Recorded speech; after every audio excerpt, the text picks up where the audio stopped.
नमस्कार, जय शिवराय. मी माधुरी तुमचं सगळ्यांचं स्वागत करते एका नवीन व्हिडिओमध्ये. तुम्हा सगळ्यांना आजचा दिवस आनंदाचा, आरोग्याचा जावो. आय होप तुम्ही सगळे मस्त आणि मजेत असतील, तुमच्या मनातील सर्व इच्छा पूर्ण हो.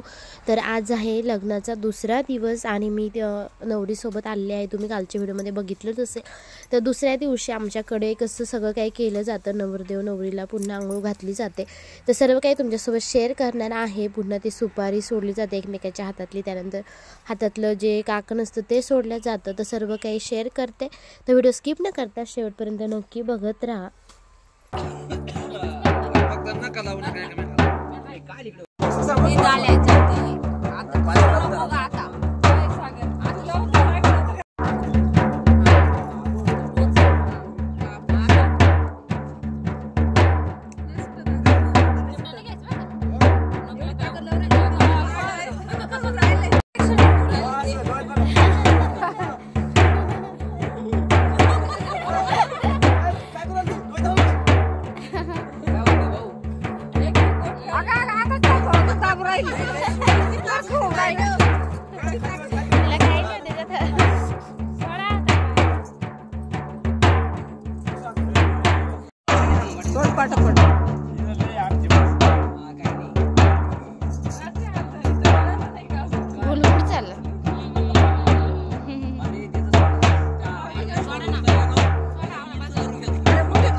मारा आता पुढून मारा आता.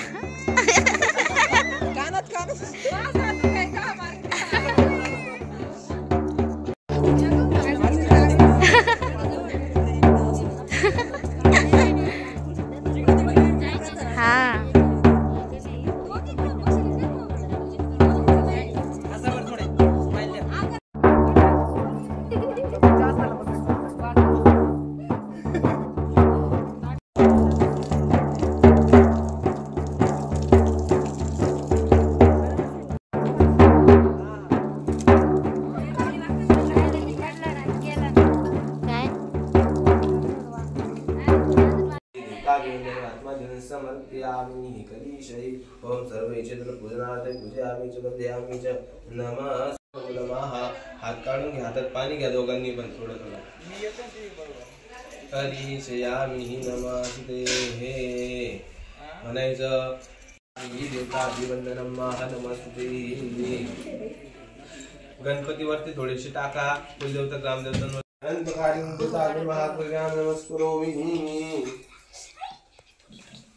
माती होती नाही का तिथं आहे का माती? आहे ना थोडी घेऊन बाग माती गाडी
सत्यनारायण पूजा झाली त्यानंतर मग नवरीचा चुडा उतरवला जातो आणि मग आपल्या ज्या बांगड्या घालायच्या असतात त्या घातल्या जातात 6 महिने आणि चुडा उतरवल्यानंतर मग नवरी कोणतंही काम करू शकते घरामध्ये. तर तेच आमचं चालू तिला कोणता कलर भरायचा. त्यानंतर दुसऱ्या दिवशी मग परत मूळ होतं. तर मग त्या मावशी जे आहे तर मस्त छान अशी इथं मांडे करत होत्या. तर तिकडे मांडे केले जाते जसं आपण पुरणाची पोळी करतो ना त्याच पद्धतीने सेम. तर ते इथं मस्त छान बाहेरच करत होते कारण मग ते काय एकीकडे करावं लागत नाही तर त्याला पण म्हणतात ना काहीतरी असतं आपलं कसं एखाद्या गोष्टीला नजर वगैरे लागते तसं हे मांड्यांचं पण असतं. तर मग ते व्यवस्थित जमते नाही तर मग ते असं इथं करत होते आणि त्याला जाळ पण चांगला लागतो चुलीवरती. त्यामुळे मग मस्त छान इथं करताय. तर बघा अशी या पद्धतीने मांडे केले जातात. तुम्ही कधी खाल्लेले आहे की नक्की कमेंट करून सांगा.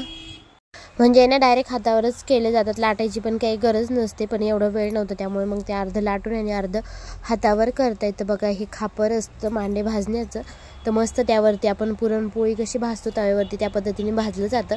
तर थोडंसं लाटून घ्यायचं आणि उंडा एकदम भरीव लागतो. मस्त छान उंडा तयार झाला तरच हे मांडे जमतात नाही तर जमत नाही. तर मस्त छान लाटून घ्यायचं आणि त्यानंतर मग दोन्ही बाजूंनी भाजून घ्यायचं आहे. तर आज मग पायल जी आहे ते नाशिकला जाणार आहे आणि मग मी पप्पाकडे जाणार आहे शिंगव्याला. कारण म्हटलं पुन्हा नाशिकला जायचं यायचं बसमध्ये खूप हाल होती त्यापेक्षा असंच चालले जाऊ इकडनं कारण जवळ पण आहे.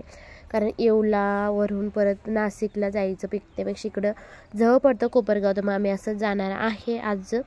तर एक दिवस थांबलो तर कुठं बाहेर दर्शनाला ते 2 जण गेले होते त्यामुळे मग आम्ही काही गेलो नाही तर ते पण आणि तिथं जवळच आहे मस्त छान छान देव होते. पण वेळही नव्हता आणि खूप घाई गडबड होते त्यामुळे. तर बघा या पद्धतीने असं हातावरती हे मांडं जे आहे तर तयार केलं जातं.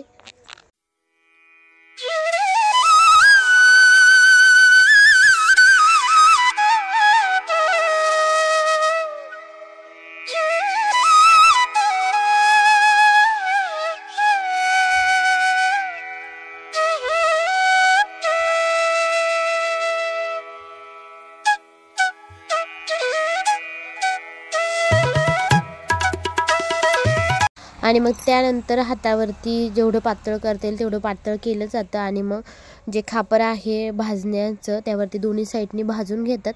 तर असं मस्त छान मांड्यांचा स्वयंपाक होता. म्हणजे खिरीसोबत खाल्ले जातात किंवा मग दुधासोबत आपण जी गुळवणी वगैरे करतो त्यासोबत खाल्ले जातात.